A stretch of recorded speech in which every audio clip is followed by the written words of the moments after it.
자, 얘들아, 1번 문제를 같이 봅시다.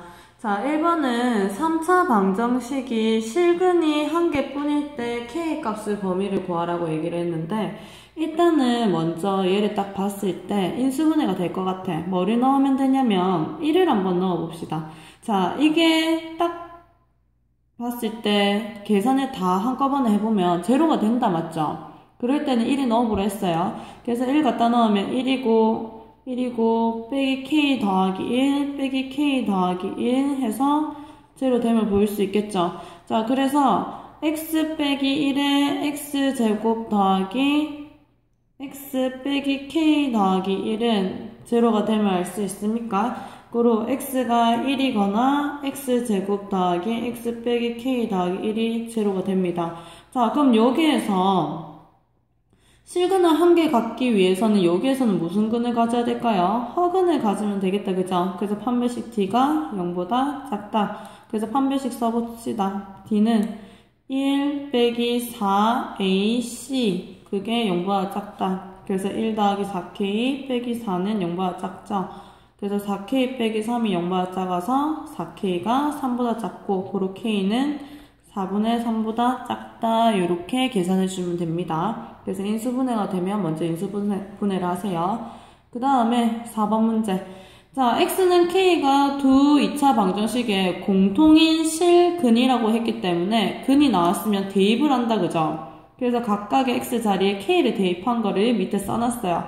자, 그러면은 얘를 어떻게 계산할까 보면은 지금 위에서 아래 거를 빼볼까요? 2차항을 소거를 할 건데, 자, 빼봅시다. 그러면 어떻게 되냐면 빼기 2K 플러스 AK, 그 다음에 A에서 2를 뺀 게 제로가 된다, 그죠? 그래서 앞부분 K로 묶어내면 뒤에 있는 A부터 쓸게요. A 빼기 2에 더하기 A 빼기 2는 제로 되는데, 여기서 A 빼기 2로 한 번 더 묶어지죠? 그래서 K 더하기 1은 제로가 됩니다. 그럼 여기에서 A 값은 얼마거나 2거나 K는 마이너스 1이 되겠죠. 자, 이게 끝이 아니라 여기에서 조건들을 어떻게 만족하는지 한 번 더 챙겨줘야 됩니다. 그러면은 첫 번째, A가 2면 어떻게 됩니까? 여기 2를 한번 넣어보세요. K제곱 빼기 2K, 원래의 식에다 넣을까요? X제곱 빼기 2X 플러스 2는 제로. 그 다음 여기에도 X제곱 빼기 2X 플러스 2는 제로죠. 그러면 X는 K 하나가 아니고 공통인 근이 몇 개가 나오죠? 2개가 나온다, 그죠? 무슨 말인지 됩니까? 그래서 여기는 만족이 안 되게 되고, 두 번째, K가 마이너스 1일 때는 보세요. 갖다 집어넣어 봅시다. X제곱, K에 마이너스 1을 넣으면 여기에 마이너스 1 들어가야 되겠죠? 그래서 여기에다 K에 마이너스 1을 넣어야 되겠네요. 그러면 1 더하기 2 더하기 A는 제로죠. 그리고 A는 마이너스 3이 됩니까? 그럼 마이너스 3을 여기 넣어보세요.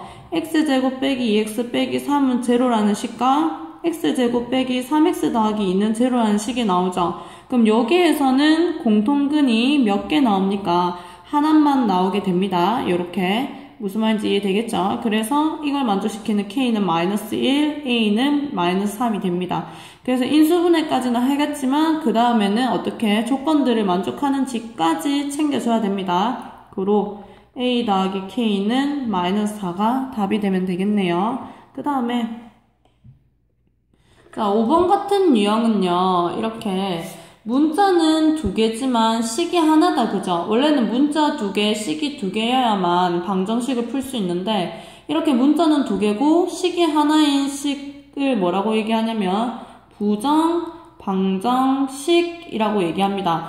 부정, 정해지지 않았다는 거예요, 방정식이. 무슨 말인지 이해되겠죠? 그래서 이렇게 푸는 방법은 어떻게 푸냐면 첫 번째, 5번 유형은 정수의 조건이에요. 부정 방정식인데 정수라는 조건이 있을 때는 어떻게 하냐면 그 인수분해를 합니다. 인수분해. 그래서 어떻게 인수분해 하냐면 앞에서 무조건 묶어내세요. 그러면 X로 묶어내면 Y 빼기 2가 됩니까? 됐어요? 자, 그 다음에 무조건 인수분해 할 건데 이렇게 인수분해 2개를 하고 이 부분을 정수로 놔두세요. 그러면 정수라는 조건에 의해서 하나씩 계산을 하게끔 만들어낼 거거든요. 그래서 앞에 마이너스 3이 있게끔 하나 또 묶어냅니다. 이렇게. 그러면 내가 이걸 풀었을 때 생각을 하면 빼기 3i 분배하면 더하기 6이죠. 근데 원래는 얼마예요? 더하기 4니까 뒤에 얼마 해줘야 똑같아지겠죠? 빼기 2가 되면 됩니다. 그래서 앞부분만큼만 묶어내면 여기 x 빼기 3이 될 것이고 넘어가서 2라는 정수라고 놔둘 수 있겠죠. 그래서 어떻게 인수분해하고 앞부분을 공통인 부분이 나오게끔 묶어내고 이 자리는 는영이 아니라 어떤 정수든 상관없습니다. 그래서 2가 되면 생각해보세요. x가 정수기 때문에 x 빼기 3은 하더라도 정수거든요. y가 정수기 때문에 y 빼기 2를 하더라도 정수란 말이에요. 그러면 어떻게 2를 곱하기 2개로 표현할 수 있죠? 2, 1 되죠? 곱하기 2 그 다음에 1, 2 그 다음에 마이너스 2, 마이너스 1 그 다음에 한 가지 더는 마이너스 1, 마이너스 2까지는 됩니다. 요거 이해됩니까? 그러면 생각해봅시다. 첫 번째 x 빼기 3이 1이 되기 위해서는 x는 얼마가 되면 되죠? 4가 되면 됩니까? 그 다음에 y 빼기 2가 2가 되려면 y는 0, y도 4가 되면 된다, 그죠? 요거 이해됐어요? 그 다음에 밑에서 x 빼기 3이 2가 되기 위해서는 x는 5가 되면 되겠죠? 그 다음에 y 빼기 2가 1이 되려면 y는 3이 되면 됩니다. 그 다음 세 번째 x 빼기 3이 마이너스 1이 되기 위해서는 x는 2가 되면 될 것이고 그 다음에 y 빼기 2가 마이너스 2가 되기 위해서는 y는 0이 됨을 알 수 있게 되겠죠. 그 다음에 네 번째 마지막입니다. x 빼기 3이 마이너스 2가 되기 위해서는 x가 1이 되면 되겠죠. 그 다음에 y는 얼마가 되면 됩니까? y도 마찬가지 1이 되면 되네요. 그래서 이게 지금 적어준 답이 잘못된 것 같은데요. 요렇게 답이 되면 맞습니다. 이해됩니까? 그 다음에 자, 두 번째 이제 6번 문제는 마찬가지로 부정방정식인데요. 문자는 두 개지만 식은 하나잖아요. 그런 방정식을 부정방정식이라고 합니다. 그 다음 두 번째 유형은 이제 실수 조건이에요. 실수 조건. 자, 실수 조건일 때는 문제를 어떻게 푸냐면요. 완전 제곱식이 되게끔 만들면 는 제로를 항상 만듭니다. 완전 제곱식이 되게끔 하고 나서 그러면 우리가 실수라는 조건에 의해서 뭐를 제곱하면 항상 0보다 크거나 같거든요. 근데 두 개 더해서 0이 되기 위해서는 어떻게 되면 됩니까? 얘가 0이고 또 얘가 0이 다를 이용을 할 거예요. 아니면 다른 방법 한 가지는 판별식을 쓰는 거예요. 판별식. 자, 실수다. 그러면은 얘가 하나에 대해서 판별식, 뭐 x에 대해서 y에 대해서 판별식을 쓰면요. 실수면 다른 말로 하면 실근의 조건이에요. 맞죠? 그래서 d가 0보다 크거나 같다를 써주면 됩니다. 무슨 말인지 이해됩니까? 근데 밑에서는 지금 두 번째 처음 설명했던 방법으로 문제를 한번 풀어볼게요. 그래서 뭘 해놨냐면요. 지금 4x제곱 더하기 4x 묶어냈어요. 그럼 완전 제곱 되려면 반의 제곱하면 됩니까? 그래서 1의 반의 제곱해서 더하기 4분의 1이 됐어요. 그럼 나가려면 마이너스 1이 붙어야 되겠다. 그죠? 됐죠? 그 다음에 마찬가지 y제곱 빼기 8i 하고 나서 반의 제곱 만들어서 16을 했어요. 그러면 얘는 빼기 16 되면 됩니까? 그 다음에 원래 있던 애 17이 내려옵니다. 그럼 완전 제곱 해볼게요. 4에 x 더하기 2분의 1의 전체 제곱 그 다음에 얘부터 할게요. y 빼기 4의 전체 제곱 두 개 계산하면 얼마 되죠? 는 0 되죠? 그래서 제곱이 제로가 되기 위해서는 얘가 제로거나 얘가 제로가 되면 되겠죠? 고로 x값이 마이너스 2분의 1이거나 마이너스 2분의 1이고 그 다음에 y는 4가 되면 됩니다. 무슨 말인지 이해되죠? 그래서 만족하는 실수를 이렇게 찾아낼 수 있겠네요. 자, 그 다음에 8번 문제는요. 얘가 이렇게 인수분해 되기 위해서는 이걸 방정식으로 생각을 했을 때 얘네 두 개가 근이 된다 했었어요. 그죠? 기억나죠? 그래서 A 맨 앞에 최고차인 개수 걸어주고 그 다음에 x 더하기 2를 해야 마이너스 1이 되겠죠. 그 다음에 x 마이너스 1 해놓고 걔가 뭐보다 작다? 0보다 작다는 걸 알면 됩니다.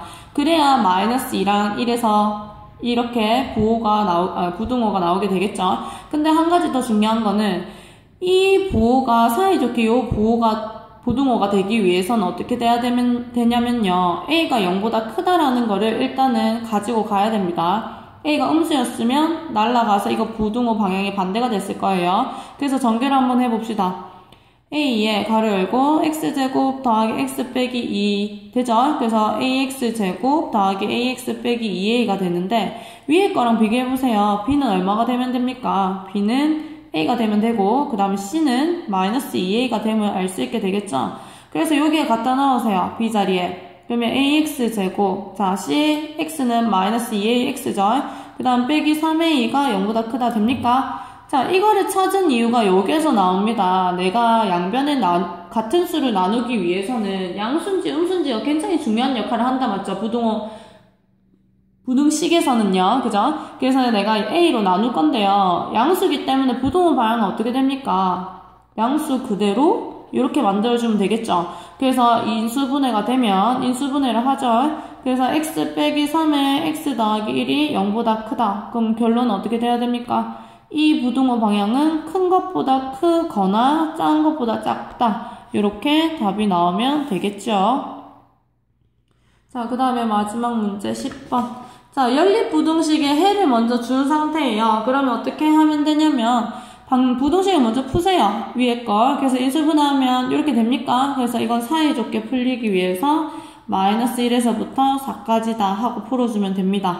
여기까지 이해되겠죠? 그 다음에 밑에 거를 보면 얘도 인수분해 될 것 같네요. 3이랑 k 마이너스 그래서 x 빼기 3에 x 빼기 k가 0보다 작거나 같다. 일단 요거까지 해줍니다. 그럼 수직선을 한번 그려봅시다. 마이너스 1, 그 다음에 4 사이좋게 이렇게 해주면 되겠죠. 그 다음에 하나는 3이 여기 있는데요. 지금 공통의 해가 마이너스 1에서부터 3까지거든요. 근데 생각을 해보세요. K가 뒤에 있으면 이렇게 되니까 공통범위가 이쪽으로 나오게 되겠죠. 그죠? 아니면 뭐 이런 식으로 나오게 될 거잖아요. 그래서 앞으로 공통범위가 나오는 게 아니고 뒤로 나오기 때문에 무조건 K는 앞으로 넘어가야 되는 걸 알 수 있게 됩니다. 근데 만약에 K가 앞인데 여기에서 끊겼어요. 그럼 공통범위가 여기에서 나오는 거 보이죠? 근데 말이 안 되잖아요. 마이너스 1에서 3까지니까. 그래서 K는 어디까지 앞으로 가야 된다? 여기까진 K가 앞으로 가줘야 공통범위가 여기에서 나올 수 있음을 알게 되겠죠. 무슨 말인지 이해됩니까? 그러면 K가 뭐보단 작아야 돼요, 일단? 마이너스 1보단 작아야 되겠죠. 근데 생각 한번 해봅시다. 만약에 마이너스 1 위에 있더라 해도 공통인 범위는 마이너스 1이 안 들어간다. 맞죠? 얘는 마이너스 1이 안 들어가고 K가 마이너스 1이 들어가더라도 공통인 범위는 마이너스 1이 안 들어가잖아요. 그래서 K는 마이너스 1도 됨을 알 수 있겠죠. 그래서 실수 K의 값은 최대값이 마이너스 1이다 라고 얘기해 줄 수 있겠네요. 됐습니까? 자, 여기까지는 정리해오고 월요일까지는 정리해오세요.